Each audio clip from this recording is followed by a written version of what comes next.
son la fundación de nuestra fe.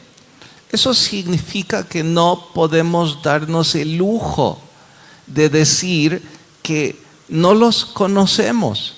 Si hacemos eso, estamos cayendo en el vicio de ignorancia. Y en este caso la ignorancia es un pecado porque tenemos la oportunidad de conocer la información.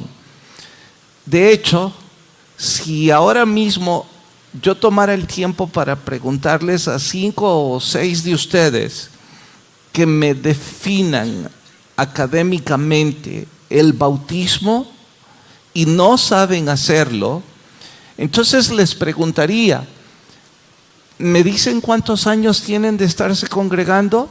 Y si ustedes responden 5 o 10 años o 15 y no saben lo que es el bautismo bíblicamente, oiga, razón tendría el mundo de considerarnos ignorantes y de juzgarnos diciendo, esta gente la están manipulando. Una doctrina tan básica como es el bautismo y no saben definirla. De hecho, si cualesquiera de ustedes ahora mismo están respondiendo, oh sí, el bautismo es un mandamiento de fe. Por favor, además de ser una respuesta escueta, está fuera de contexto. Toda la Biblia es un mandamiento que hay que obedecer. Entonces decir es un mandamiento de obediencia anuncia que no sabemos definirlo. Anuncia que no sabemos sobre qué está cimentada nuestra fe. Usted y yo no podemos darnos el lujo de estar en una comunidad religiosa en la que no sabemos en qué creemos. De ahí que les anime. Debo confesarles, para mí estas doctrinas, con humildad lo digo, no tengo ya ni la remota idea de cuántas veces la he enseñado. Desde el púlpito en una clase, a un grupo de crecimiento, a algún amigo. Y cuando estoy en esta doctrina, pienso que hay muchas cosas que se saben. Entonces, como que corro al enseñarlas o como que doy por hecho que ustedes lo saben. Lo único que vamos a dar por hecho hoy es que nadie lo sabe y que somos niños espirituales todos. De hecho, los que no pueden definirlo, aunque parezca ofensivo, la verdad es que sí son niños espirituales. Y no es mi forma de describirles, es la forma en como el escritor de la carta a los hebreos les describe, porque recordarán en semanas atrás que él dice que debiendo ser ya maestros, todavía algunos son como niños. La prueba es, no saben definir qué es el bautismo. Así que si están en su trabajo, en un taller, en la universidad, y alguien les dice, mira, ¿y qué es el bautismo? ¿Y por qué lo hacen? Si lo único que usted puede decir es un mandamiento de obediencia. O mira, yo ni sé por qué lo hice, pero fue una gran bendición. Eso es propio de gente ignorante. Y oro que usted y yo nos esforcemos por salir de ese grupo de gente ignorante. Debemos conocer estas doctrinas. Apenas son 6. ¿Cómo es posible que no manejemos cuando menos esa fundación de 6 doctrinas? Ahora, cualquier cosa que ustedes piensen no expliqué, por favor, deténganme. No den por sentado y menos vayan a sentirse avergonzados diciendo, todos aquí ya saben y yo me voy a ver mal si yo pregunto. Le diría, es mejor que se vea mal ante otro montón que aparentan estar bien, y pregunte y responda a sus inquietudes a que sigamos en ignorancia. Si su pregunta sé la respuesta, pues va a ser un honor. Nomás levanta la mano. Si no sé la respuesta, pues pedimos que el Señor en el cielo nos la dé. Pero por favor, no vayan a regresar a casa diciendo, no entendí esto, o no estoy claro de esto, no puedo definir qué es el bautismo. Por favor, yo me sentiría agradecido con Dios si al menos salen esta noche todos sabiendo definir qué es el bautismo y explicar qué es.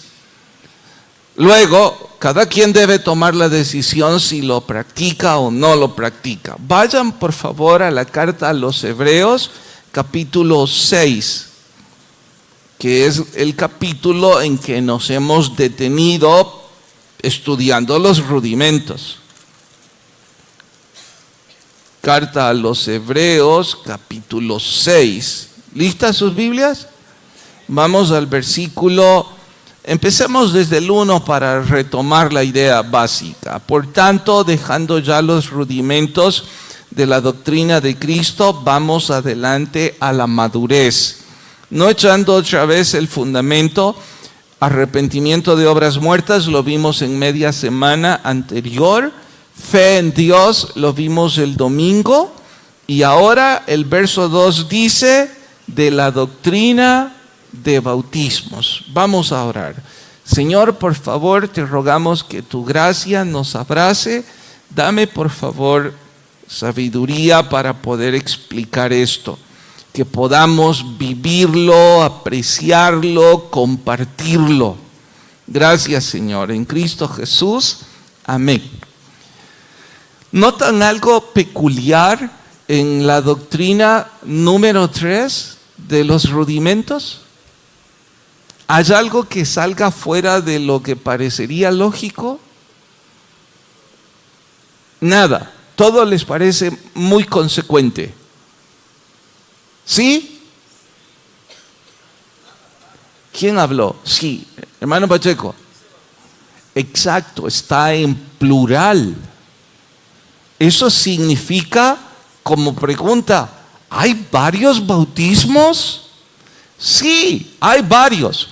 Debo advertir, depende del instructor la división. A manera de enseñanza y de gusto personal, yo lo divido en 3. La mayor parte de los libros lo hacen en 4. Y otra cantidad de instructores los desglosan o los derivan un poco más. Pero creo que con fines pedagógicos, 3 es suficiente. Así que les voy a explicar esos 3. Debemos ubicarnos en el tiempo. Diré que el primero va en todo el Antiguo Testamento hasta Juan el Bautista. Ese es el primero. El segundo, desde Juan el Bautista hasta nuestro Señor Jesús. Y el tercero sería el bautismo en el Espíritu Santo. Voy a desglosar los 3, así que no se preocupen si se perdieron al yo nombrarlos. Desde el Antiguo Testamento hasta Juan, ¿en qué consiste esto del bautismo? Arranquemos por entender el vocablo bautismo. Bautismo, literalmente interpretado a nuestro español, es teñir, cambiar de color.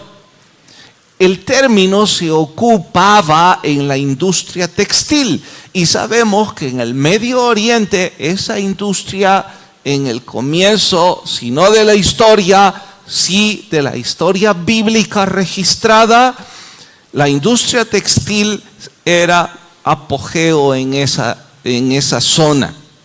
Pues bien, hablar de teñir era un término conocido para todos porque se dedicaban muchos a eso.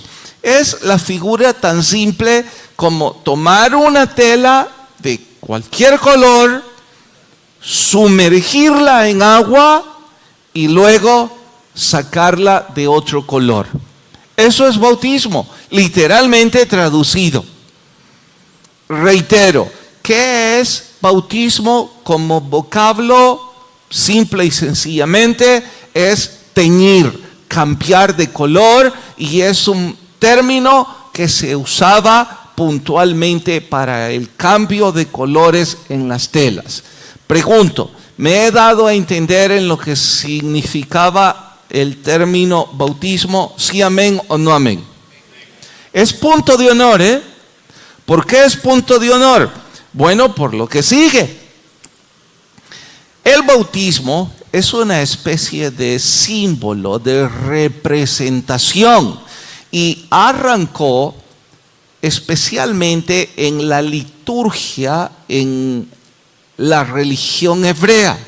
Todos saben que la religión hebrea, estoy hablando de Abraham, estoy hablando de Isaac, su hijo, los patriarcas, exigía, cuando hablo de liturgia me refiero al servicio religioso, la ceremonia para adorar a Dios, exigía un sacrificio para arrepentimiento de pecados como símbolo. Atentos a esto, no es que el animal era el arrepentimiento, eso era una representación o una identificación de que yo estaba arrepentido y que aceptaba de que un animal sustituto, eso significa vicario, en lugar de, que ese animal pagaba mis pecados. Y esa era la razón por la que yo, como padre de familia, llevaba al templo una ofrenda de animal. Cuando lleguemos al capítulo 9 o 10, vamos a profundizar en la liturgia, porque es allí donde el escritor habla más sobre el sacrificio. Por hoy, de forma un poco superficial, menciono en qué consistía. Como padre de familia y de acuerdo a mi condición socioeconómica, yo tenía que buscar un animal. Podía ser desde un palomino, para los más pobres, hasta un cordero sin mancha, que era el más caro y el más recomendado para la ceremonia. Pero no era una exigencia, insisto, los que no podían con eso, podían llevar un palomino. Algo tan de poco valor económico que lo único que tenían que hacer era esforzarse para cazarlo. Y no olvide que los palominos son palomas incautas, fácilmente se convertían en una presa. En fin, yo llegaba donde el sacerdote, y el sacerdote estaba en un sitio que se llamaba altar del holocausto. Voy a explicar todo eso cuando lleguemos al capítulo. En el altar del holocausto lo que había era simple y sencillamente una parrilla. Cuando digo una parrilla, es con fuego, en donde se pone la carne a asar. Allí el sacerdote me recibía y oficiaba el servicio. Me preguntaba si yo estaba arrepentido de mis pecados. Me preguntaba si yo aceptaba por fe que ese animal pagaba mis pecados y que su sangre me limpiaba.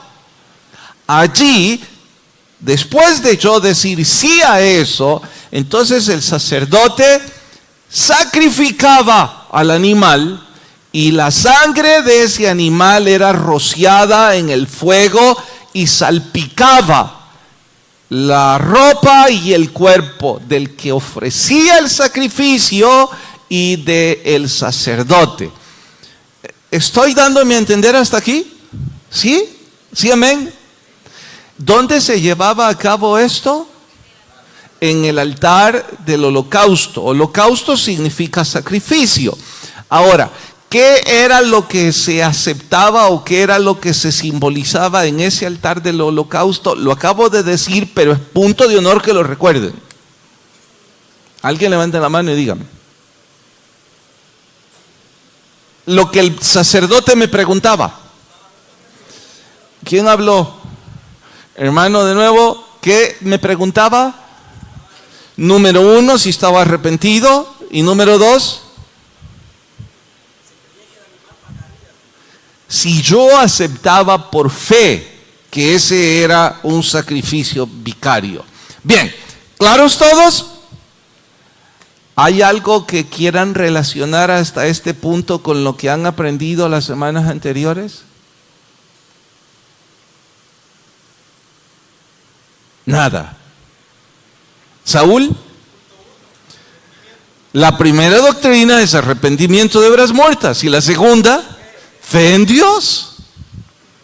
El ritual eran las doctrinas que siguen siendo rudimentos, solo que ahora son más bien representativas o simbólicas. Y caminemos un poco más, haciendo un paréntesis. ¿Cuáles son los primeros pasos en Cristo para nosotros? ¿Cuáles son los primeros pasos? Eric, arrepentirnos y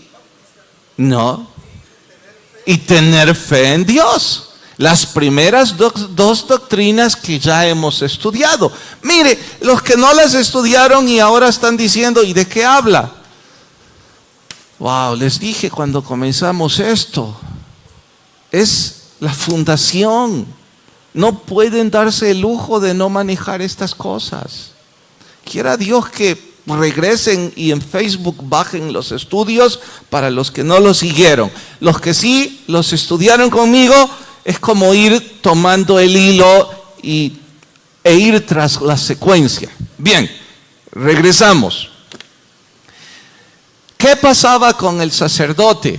Me quedé en que su ropa estaba sucia, porque estaba salpicada de la sangre del animal. Antes de que se marchara el que ofreció el sacrificio y el que ofició el sacrificio, eso significa el pecador y el sacerdote, ambos iban a un sitio llamado el lavacro.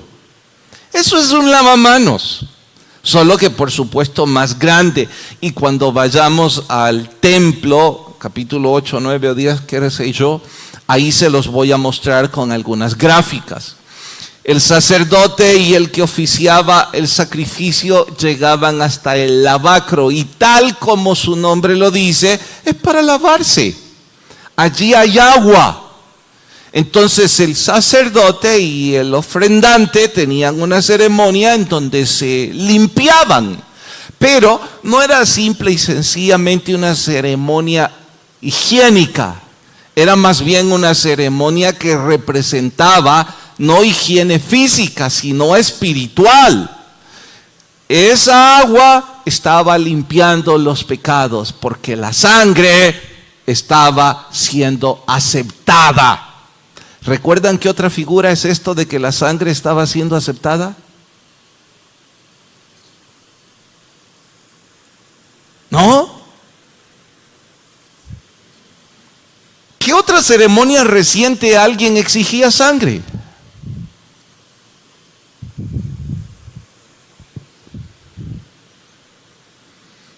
Hermano, el ángel de la muerte.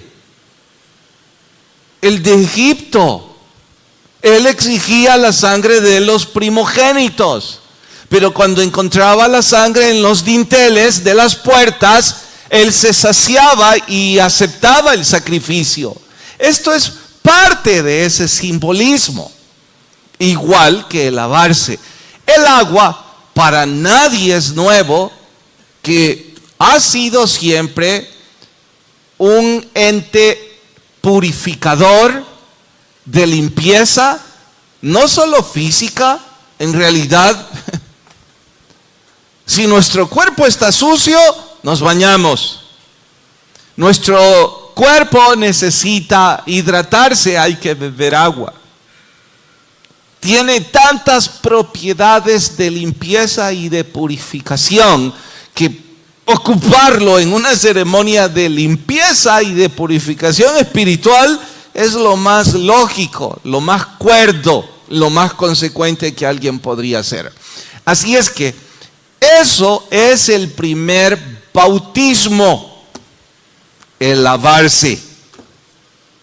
Con el correr de los años empezaron a practicar, ante la ausencia del lavacro, el bautizarse en ríos. Quería usar sumergirse en ríos. Y voy a ocuparlo ahora mismo para explicarlo. ¿Puede usted teñir una tela únicamente rociando el tinte sobre ella? No. Necesitamos sumergirla por completo para que el efecto de cambiar de color suceda. De ahí que bautismo es por sumersión. ¿La palabra es correcta? Inmersión.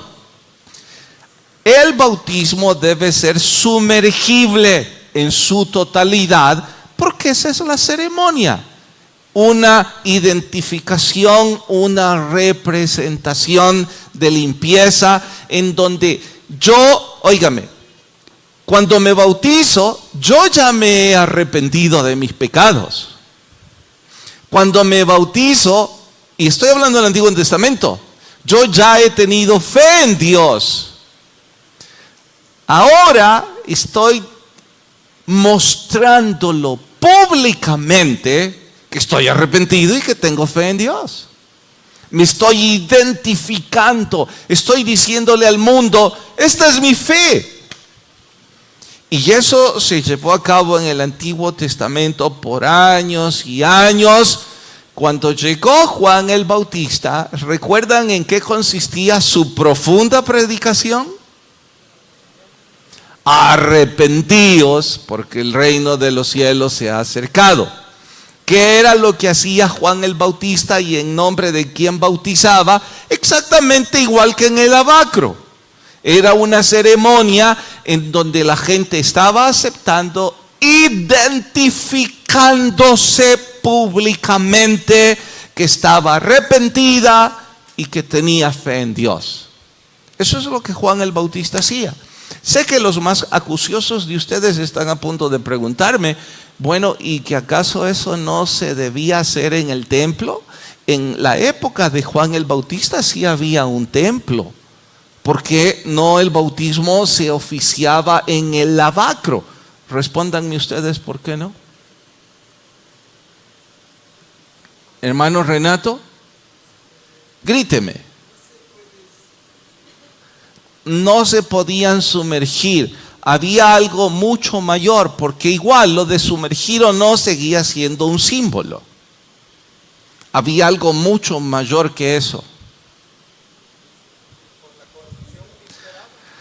Porque el templo se había convertido, y voy a ocupar las palabras de Jesús, una cueva de ladrones. La corrupción, la injusticia, la impunidad y la maldad que reinaba en el templo era insufrible, inaceptable. Los mismos judíos sabían que eso era una pantomima. Entonces ya nadie la celebraba con devoción. Tanto así que a la entrada del templo, por eso Jesús dijo cueva de ladrones, porque se ponían una cantidad de cambistas. Si usted piensa, cambiaban dólares, moneda judía, ¿qué cambiaban? Lo que cambiaban eran animales, porque se necesitaba un animal para el sacrificio. Entonces el pueblo llegaba y deme este, este otro está bien, este es más barato, tiene la pata rota, este está manchado, este ya está enfermo, ¿qué importa? Deme cualquiera. Esa era una cueva de ladrones. la ofrenda que Dios esperaba era también un acto simbólico que mostrara la devoción. Estoy hablando que una devoción digna de nuestro Dios es que si tenía dinero para un cordero, es un cordero que había criado, que había cuidado, que sabía que tenía mucho valor.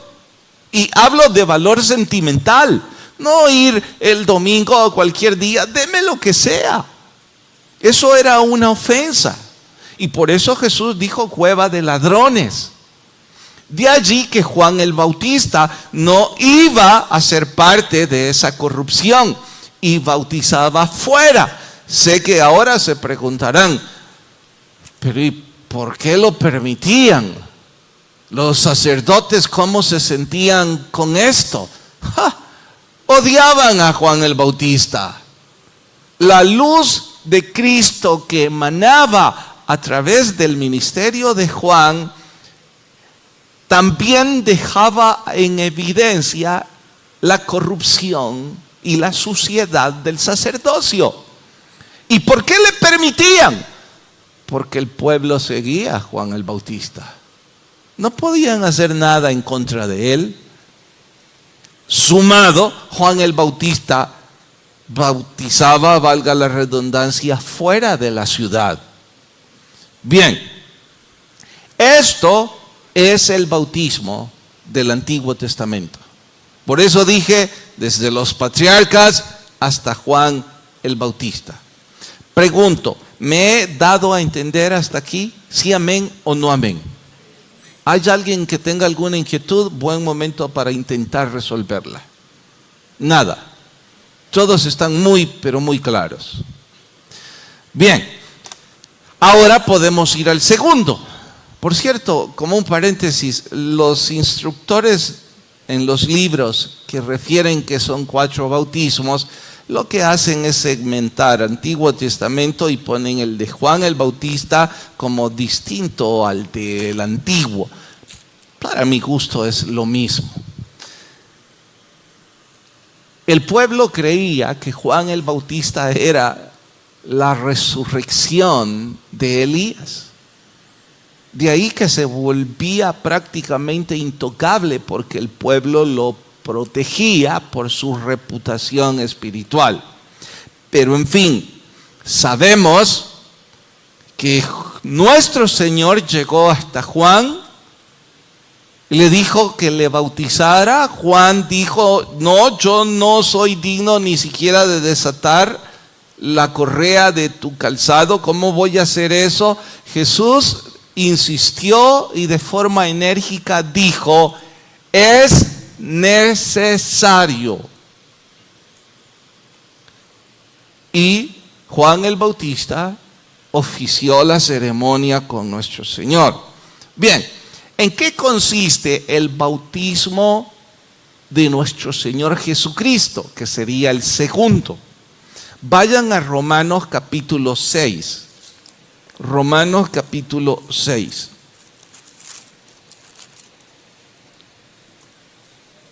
¿Listos?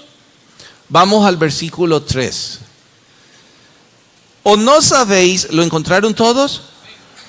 Verso 3. ¿O no sabéis que todos los que hemos sido bautizados en Cristo Jesús, hemos sido bautizados en su muerte?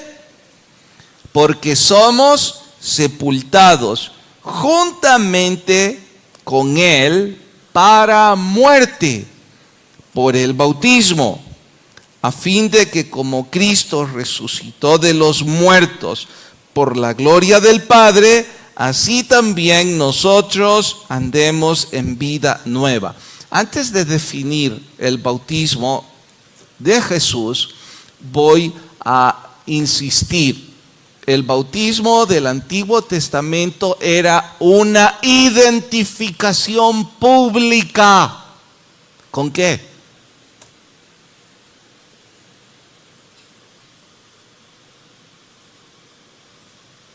Por favor, que si no me dicen esto, no dije nada durante 20 minutos.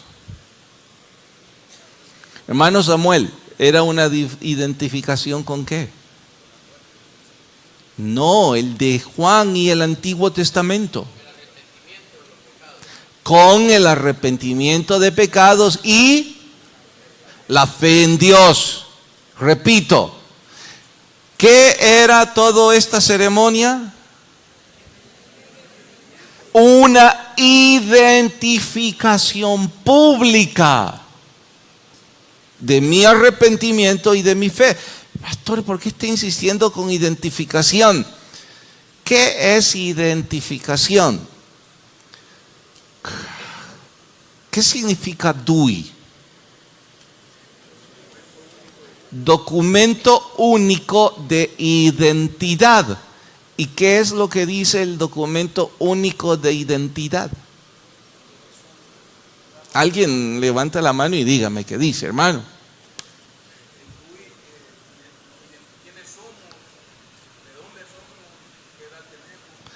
El DUI dice quién soy, cuándo nací, dónde vivo, y finalmente todas esas características me hacen diferente a todos y a la vez me hacen ciudadano salvadoreño. ¿Todos de acuerdo? Entonces el DUI es una identificación pública, ¿cierto? Si usted no saca el DUI, ¿es salvadoreño? ¿Si nació aquí? Si no saca el DUI, ¿es salvadoreño? ¿Cómo que no? ¿No le dije que nació aquí? Ah, pero no tiene identidad. Necesitamos esa identificación pública. Entonces el bautismo, tal como lo hemos estudiado hasta aquí, es una identificación pública del arrepentimiento de pecados y nuestra fe en Dios. ¿Todos claros? Según lo que acabamos de leer ahora, el bautismo de Jesús, ¿qué es? El DUI. ¿Qué es? ¿De qué? ¿De quién? No. Vuelvan a leer Romanos 6:4. Ahora solos, para que logren ustedes solos construir la respuesta.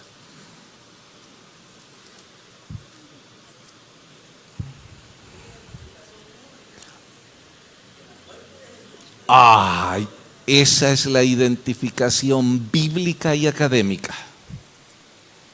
¿Qué es el bautismo en agua de nuestro Señor Jesús? Es una identificación pública con la muerte y la resurrección de nuestro Señor Jesús.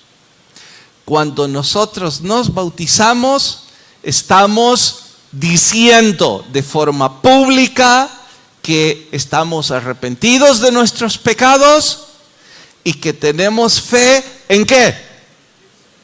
En que Jesús murió y resucitó. Y que algún día nosotros resucitaremos con Él. ¿Perdón? Por eso de hecho, ahora vamos a hacer la ceremonia aquí frente a todos. Fernando, ¿me ayuda por favor un minuto? Tomé así a alguien fornido para que no corra ningún... Ok. Cuando, de perfil, hagamos la ceremonia tal cual. Cuando usted va a bautizarse, Fernando es el que va a bautizarse y yo soy el que estoy oficiando el bautizo. Le pregunto, y de hecho como Fernando es pastor y hace todas estas preguntas, va a ser más fácil. Ok, Fernando, es como que lo voy a bautizar. ¿Usted ha creído en Cristo? Sí. ¿Está arrepentido de sus pecados? Sí. ¿Es salvo? Sí. Son las preguntas que hace el pastor.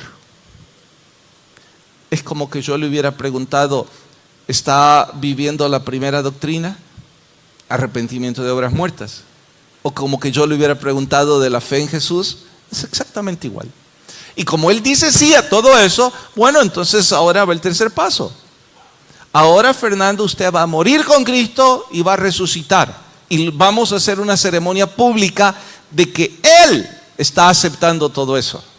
Entonces, yo le digo que ponga su mano derecha en su nariz, y esto lo hacemos para que cuando lo metemos no se nos vaya a quedar ahí adentro ahogado. Imagine. Se pone un diácono o un pastor aquí atrás, porque si el que vamos a sumergir es muy fornido, así como Fernando, se nos puede quedar aquí, ¿verdad? Entonces por eso hay alguien que nos ayuda a levantarlo, y por eso yo tomo la mano aquí para también subirlo. Hay gente que se pone nerviosa y nos cuesta trabajo meterlo del todo, y luego cuesta más sacarlo. Y algunos que son de peso un poco especial, el asunto también es especial. El que queda atrás, les quiero contar una experiencia. Cuando bautizábamos en el lago de Ilopango, Marlene estaba atrás, yo estaba bautizando. Entonces yo le dije a Marlene, ponete atento porque el que viene es doble. No, dale, no te preocupes, me dijo. Ustedes saben que el lago es quebrado. Y Marlene dio un paso hacia atrás y el que se nos estaba ahogando era Marlene. Parte de las anécdotas, pero bueno, eso no es parte de la doctrina. Bien, vamos. Fernando, yo le bautizo en el nombre del Padre, del Hijo y del Espíritu Santo. Muerto con Cristo, lo tiro para abajo y lo sumerjo. Sí que es popular usted, quieren que lo haga. Falta el diácono. Y cuando viene hacia afuera, entonces digo, resucitado a una nueva vida. ¿Qué es lo que Fernando hizo?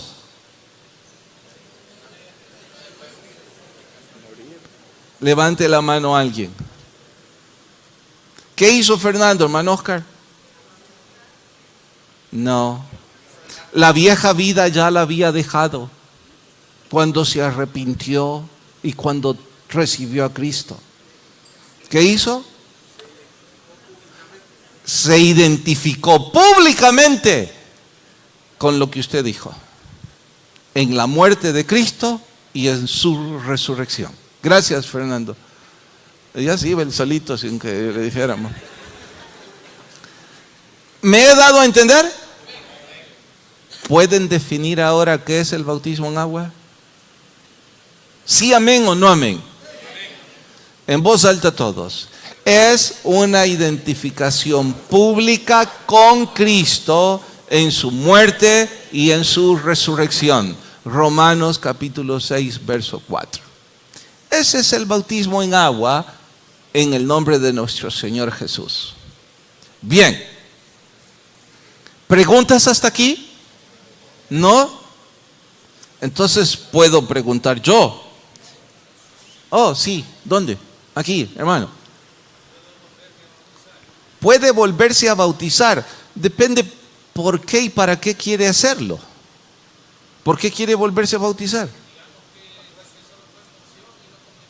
Oh, sí debe hacerlo. Dice el hermano, ¿puedo volverme a bautizar? Pregunto, ¿pero y por qué quiere hacerlo? Porque no supe qué hice. No tuve convicción. De hecho, si algunos de ustedes están ahora pensando, mire pastor, la verdad es que a mi hijo no me metieron en el agua, a mí nadie me explicó nada.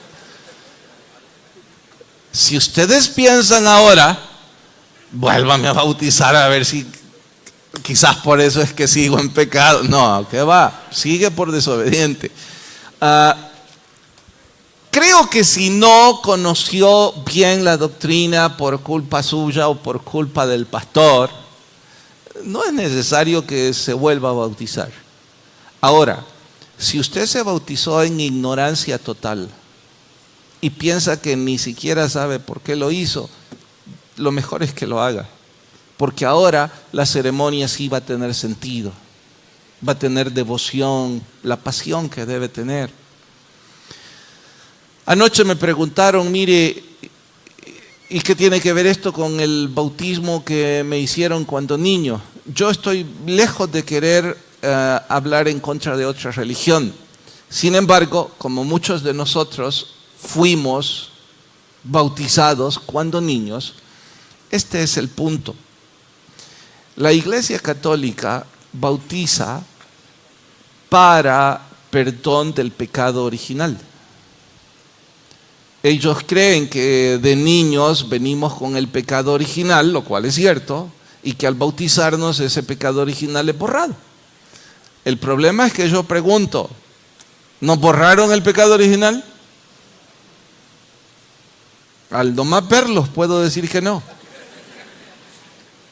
Segundo problema, además de que la Biblia no registra el bautismo de infantes, la Biblia lo que registra es esto, y registra cosas como, preguntó el etíope, ¿y qué debo hacer para bautizarme? Felipe le contestó, si crees, bien puedes. Entonces la condicionante es, ¿cuál es la condicionante? Eso es muy escueto. Ahora que ustedes saben más, ¿cuáles son las condicionantes? Arrepentimiento y fe. ¿Puede un niño tener arrepentimiento y fe?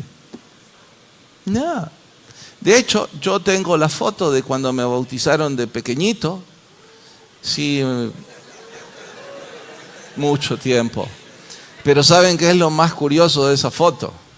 Que mis papás, primero está la foto de mi bautismo y después está la foto de la fiesta que hicieron en honor a mi bautizo. ¡Ah! A mi mamá no le gusta que cuente esto, pero está con falda corta y con peluca y con un vaso de whisky, celebrando mi bautizo. Vaya fiesta espiritual. Pero en fin,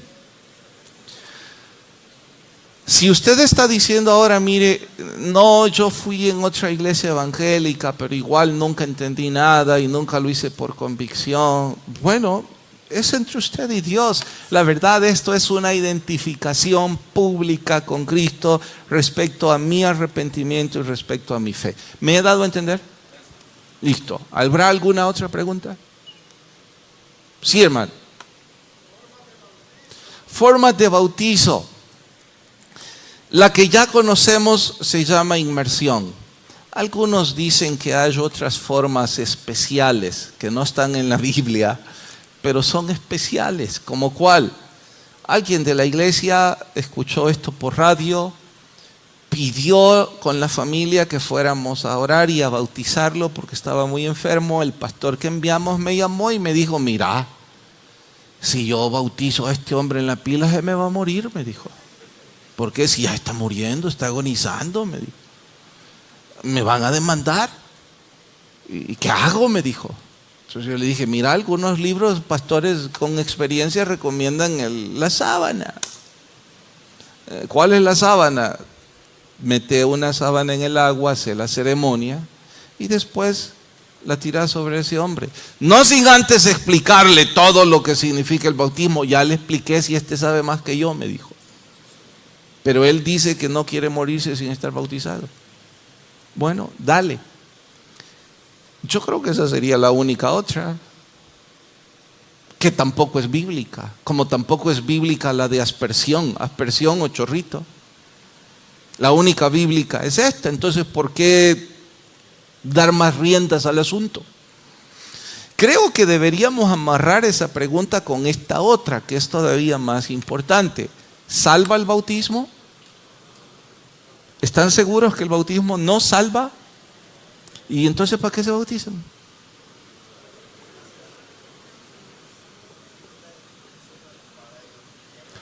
Para identificarme con Cristo en su muerte y en su resurrección. En honor a eso, hermano Mendelssohn, ¿piensa usted que el que no quiere identificarse es salvo? Exactamente, no. Y yo no preparé este estudio para animar a todos los que no están bautizados.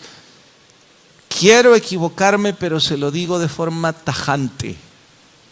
Si usted no se quiere bautizar, usted no conoce a Jesús.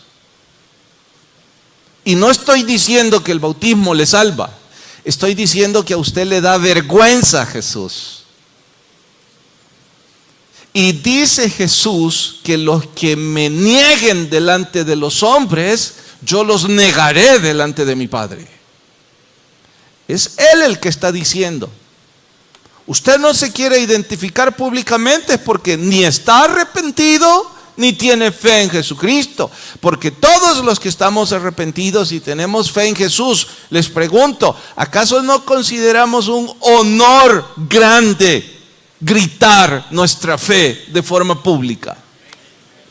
Lo que nos da pena no es gritar nuestra fe. Lo que nos da pena es que a veces nuestra vida no está de acuerdo a nuestra fe. Pero no es que nuestro Señor nos dé pena, ni es que nos neguemos ante nuestro Salvador. Todo lo contrario. Ustedes que están sin bautizarse, no conocen a Jesús. Si lo conocieran, quisieran públicamente declararlo. Y eso les condena por la eternidad. Especialmente ahora que un inútil predicador les está explicando detalle a detalle. Usted ya no va a ir al infierno por ignorancia. Usted va por rebelión y desinterés. No hay otra explicación. Así es que el bautismo no salva, pero nos identifica. ¿Me di a entender?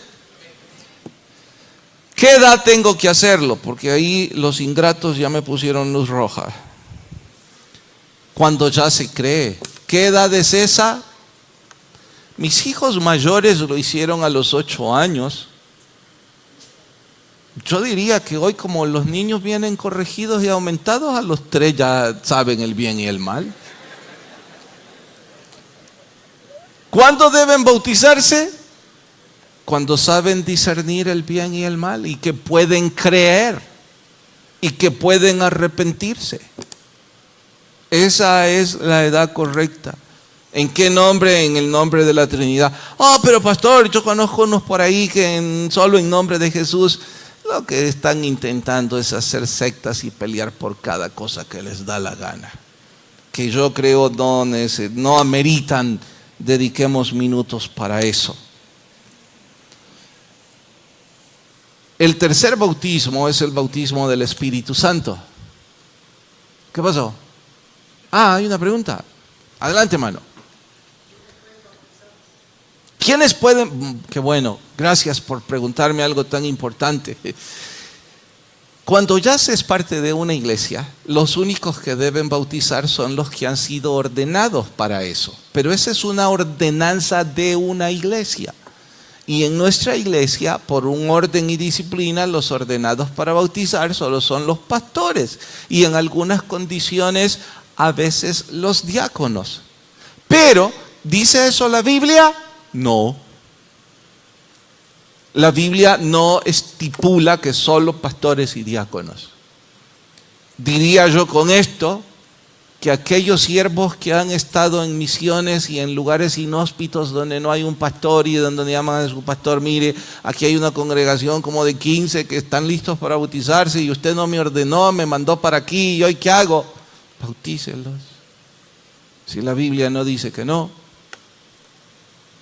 Ahora, quienes están ya en una organización, por respeto y reverencia, pues mi humilde sugerencia es: sigan el orden que dicha iglesia ya tiene. O de pronto usted terminará dirigiendo una secta, cuando ya hay una iglesia organizada. ¿Me di a explicar? Ok. ¿Más nada? Estoy tratando de recordar en qué país fue alguien de la iglesia que precisamente sufrió eso. En Honduras. ¿Quién fue vos? Repetime. El de Yohoa. Qué viejo debo estar porque apenas y me acuerdo. ¿Fue con Dino en Honduras? Sí, allá hay una iglesia filial nuestra. Dino es el que ahora es pastor ordenado. Estuvo aquí estudiando con nosotros 5 años, pero en ese entonces no estaba. Ya me acordé. Y fue de vacaciones. Entonces el Señor lo usó, la gente se convirtió y quería bautizarlos. Cuando vino, lo primero que vino a hacer es a pedirme disculpas. Mire, pastor, me va a excomulgar quizás, me dijo. Le pregunté, ¿por qué, Dino? Hice esto y esto. yo casi lloraba diciendo gloria al Señor. ¿Y quién te dijo que debo ordenarte para hacer eso? Sí, pero es que soy parte de la iglesia, pero lo importante son las almas. Si la Biblia no dice que es un pastor, pues bien. El domingo vamos a estudiar bautismo del Espíritu Santo. Vaya que no deberían fallar a eso tampoco, como a esto tampoco, ni a ninguna de las 6. Pero debo cerrar con algo que John Piper dice en uno de sus capítulos que me impactó. Los que están leyendo este libro, dice: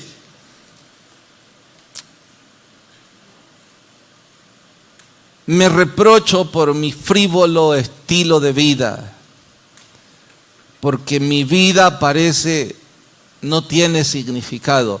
Y cuando él dice frívolo estilo de vida, está hablando de un hombre exitoso en los negocios. Para que la vida cuente más que para la comodidad y el éxito terrenal, debo hacer algo que cuente para la eternidad y que exalte a Dios. Hay una cantidad de personas que gastan todas sus energías para éxito personal y para comodidad. Eso no cuenta para la eternidad. Y para que nuestra vida tenga valor, deberíamos hacer algo que esté contando para la eternidad. Si nuestras energías son solo para la comodidad y el éxito terrenal, hemos desperdiciado nuestras vidas. Pero esto solo lo pueden entender los que tienen fe en Dios y se han arrepentido de sus pecados. Oramos. Señor, gracias por ministrarnos, por enseñarnos tu palabra.